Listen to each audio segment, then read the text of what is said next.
All right, music fans, welcome back. Harmless Dave here on the Harmless Dave channel, talking about the death of a rock and roll legend. Actually, rock and roll, funk, pop, soul, all of that.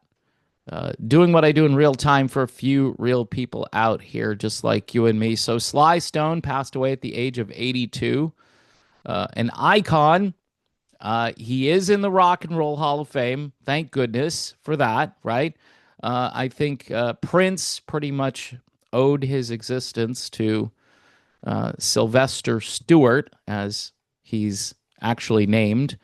Um, a statement from Sly's family says that he died after a prolonged battle with COPD and other underlying health issues. Um, to pay tribute to this guy, from my standpoint, uh, won't be adequate. You need somebody who understands music better than I do. All right. But if you were into music before, say, 1980, Sly Stone, Sly and the Family Stone, just amazing.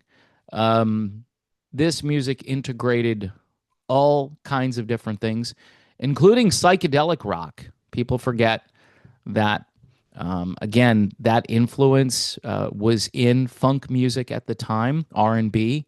So you had songs like Dance to the Music, Everyday People, I Want to Take You Higher, Hot Fun in the Summertime, Family Affair, Thank You for Letting Me Be Myself Again. Got to read it right. Um, I worked at a classic rock station, and what was cool back in those days is you could play Sly and the Family Stone on a classic rock station. It's weird how music has been redefined over the years, where certain things are rock, but if they have elements of funk and soul, they're not rock anymore, or they're cheesy. It's weird because this kind of music might sound cheesy now, but it really was groundbreaking. Um, this guy influenced so many other people. He also performed at Woodstock, um, and was part of the Summer of Soul concerts back in 1969. So, I mean, to pay tribute to Sly Stone, I don't feel really adequate to talk about Sly Stone. He's just better than most musicians. His career kind of took an off ramp at some point for a number of reasons. I know he was a very eccentric guy, um, but man, does his music stand up. And everybody is sampling his work these days. All of these rap guys and people that are trying to redo what he did. I don't think you can really top what he did. And all this was real music, right? It was all real.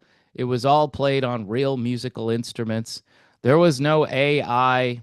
There was no computer cleaning things up. And if you go back and listen to this stuff, it might not appeal to you now because it's so removed from our present scene. But this stuff, it mixes very nicely with classic rock, and it's all very upbeat for the most part. There are a few sort of mellower moments, things like Family Affair, which I think I mentioned, um, but such innovative and different stuff.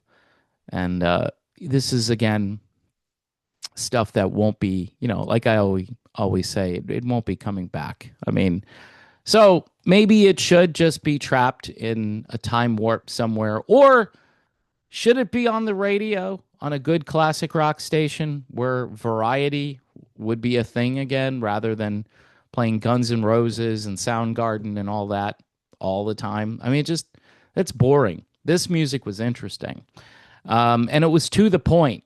I miss the days when we had 3-minute songs that said more in 3 minutes than some of these songs today that drone on and get boring, get tedious after a while.